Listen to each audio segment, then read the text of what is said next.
राजा ने कहा कि तुझे, नारद जी ने राय से कहा कि तुझे अपने स्वरूप का ज्ञान नहीं, और जिस व्यक्ति को अपने स्वरूप का ज्ञान नहीं है ना, वो ईश्वर पूजा पाठ इत्यादि का अनुभव कर नहीं सकता है। तो नारद जी ने कहा कि मैं तुझे कथा सुना, ध्यान से सुनना, बड़ी महत्वपूर्ण कथा है। इस कथा का नाम है पुरंजनोपाख्यान, राजा पुरंजन की कथा। बहुत छोटी सी कथा है लेकिन बड़ी दार्शनिक कथा है। ये इतनी दार्शनिक कथा है कि इस पूरी कथा में श्रीमद् भागवत जी का सार छुपा। तो राजा पुरंजन की कथा श्रीमद् भागवत के चतुर्थ स्कंद का यह सार है, पुरंजनोपाख्यान। तो क्या हुआ, एक था अविज्ञात, अविज्ञात का मित्र था पुरंजन। तो पुरंजन इस मृत्युलोक का दर्शन करने आया कि मृत्युलोक कैसा है।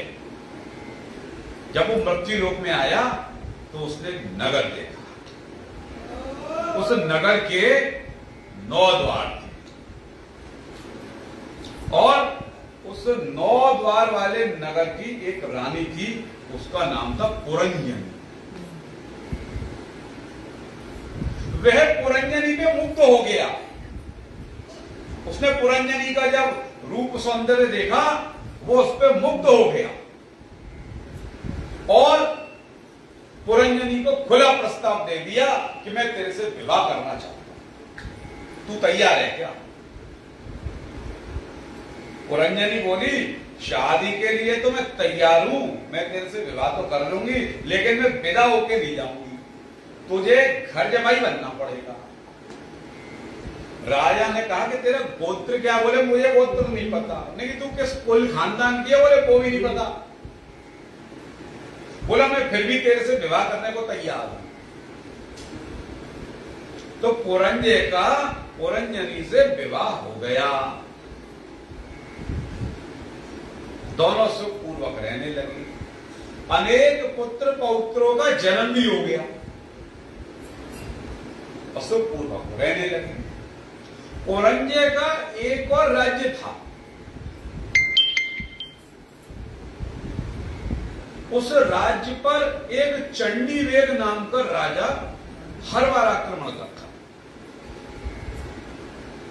बार बार आक्रमण करता चंडीवेग, लेकिन बार बार पुरंजय उसको हरा देता।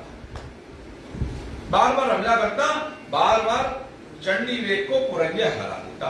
लेकिन अब की बार चंडीवेग के पास जरा नाम की स्त्री पहुंची। वो जरा चंडीवेग से कहती है, चंडीवेग तू मुझे अपने राज्य में आश्रय दे दे। उसने चंडीवेग ने कहा ठीक है, मैं तुझे आश्रय तो दे दूंगा, लेकिन मेरी एक शर्त है। शर्त यह है कि मैं जिस राज्य पे हमला करूं, तू उसको पहले से ही जाके आग लगा दिया करिए। ठीक है। इस बार चंडीवेग ने पुरंजय के राज्य पे फिर से हमला करा और उससे पहले जरा ने पुरंजय के राज्य में आग लगा दी और पुरंजय हताश होकर हार गया। अब जब पुरंजय हार गया तो हताश होकर अपनी पत्नी के पास में बैठा है और पत्नी की गोदी में सिर रख के रो रहा है और सोच रहा है कि मेरा कितना बड़ा राज्य, ये वो फलाना ढिमका, और ऐसा विचार करते करते और अपनी स्त्री की गोद में अपने स्त्री कुटुंब परिवार इसमें ही फंसा फंसा और उसके प्राण निकल गए। अब जब स्त्री का विचार करके मरा तो अगले जन्म में स्त्री ही बना।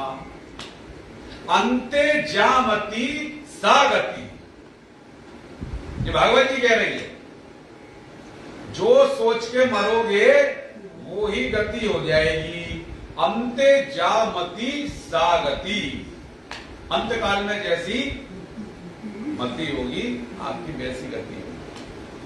तो स्त्री का ध्यान करके मरा, इसलिए अगले जन्म में भी स्त्री ही बना। अब अगले जन्म में जब स्त्री बना तो एक राजा की पत्नी बन गया पुरंजे। अब उसके संग में उसने खूब भोग करा, राज्य प्राप्त करा, संतान बंतान सब उत्पन्न करी। पति की मृत्यु हो गई तो सती होने जा रहा था। सती होने जब जा रहा था तभी उसका मित्र जो था अभिज्ञात, उसको याद आया कि मेरा दोस्त पुरंजे है कहां। वो पुरंजे को ढूंढने गया। तो वो जब पुरंजे को ढूंढने गया तो अब वो पुरंजे जो था वो स्त्री होकर सती होने जा रहा था। जब सती होने जा रहा था तो उसने, वो अभिज्ञात ने पुरंजे का हाथ पकड़ा। अब वो तो स्त्री था, उसने वहीं हल्ला मचा दिया कि पर पुरुष ने हाथ पकड़ा, पर पुरुष ने हाथ पकड़ा, पर पुरुष ने हाथ पकड़ा। सब नगर इकट्ठा हो गए। तब अभिज्ञात ने उसे समझाया कि मैं पर पुरुष नहीं, मैं तेरा मित्र अभिज्ञात हूं। तू पूर्व जन्म में पुरंजे था, मेरा मित्र था, इस जन्म में तू स्त्री बना और तू सती होने जा रहा था। तू कहां जन्म जन्मांतर और इस माया के चक्कर में पड़ा हुआ है, पहचान अपने आप को, तू है कौन। तब अभिज्ञात के समझाने पर पुरंजे को प्रबोध हुआ कि हां मैं पुरंजे हूं, और उसके बाद वह अभिज्ञात के साथ वापस घर पर आया। अब ये कथा तो बहुत छोटी सी है, लेकिन है बहुत दार्शनिक, बहुत दार्शनिक कथा है। दरअसल ये पुरंजे है कौन?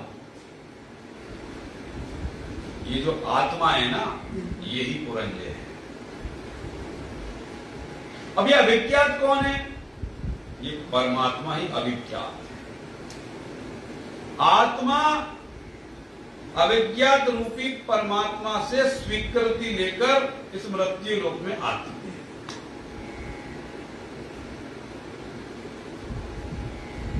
और वो नगर जो था,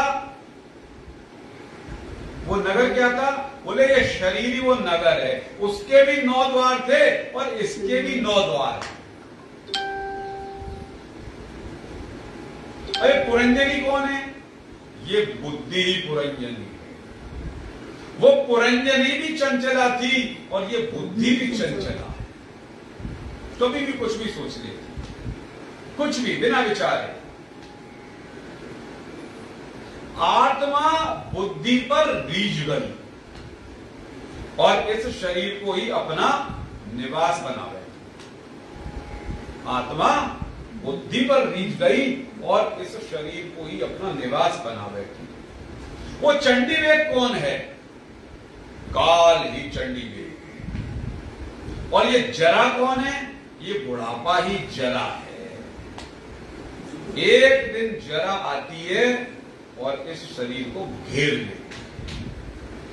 जोंट टूटे, दांत टूटे, बाल सफेद हुए, हाथ पैरों में भयंकर दर्द हुआ, शरीर पंगु हो गया, लेकिन हम लड़े जा रहे हैं, हम लड़े जा रहे हैं और हमारी तृष्णा जो है वो शांत नहीं।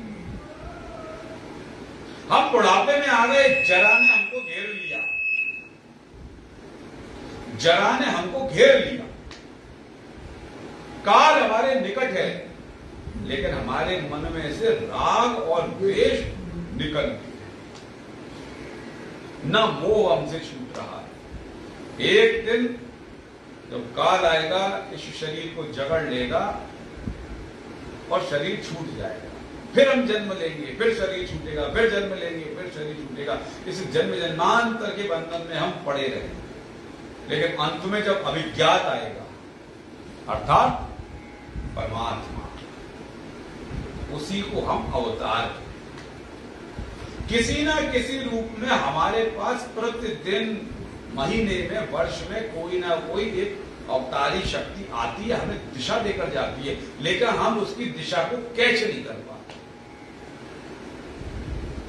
संकेत देकर जाती है, वो हमें समझाती है, चाहे सपने में आके समझाए। कोई ना कोई शक्ति हमको आगे बताती है, अच्छा काम कर रहे हो तो कहेगी हाँ बढ़िया चले, वेरी गुड, और बुरा कर रहे हो तो उसका संकेत देती है कि आप बुरा कर रहे हो।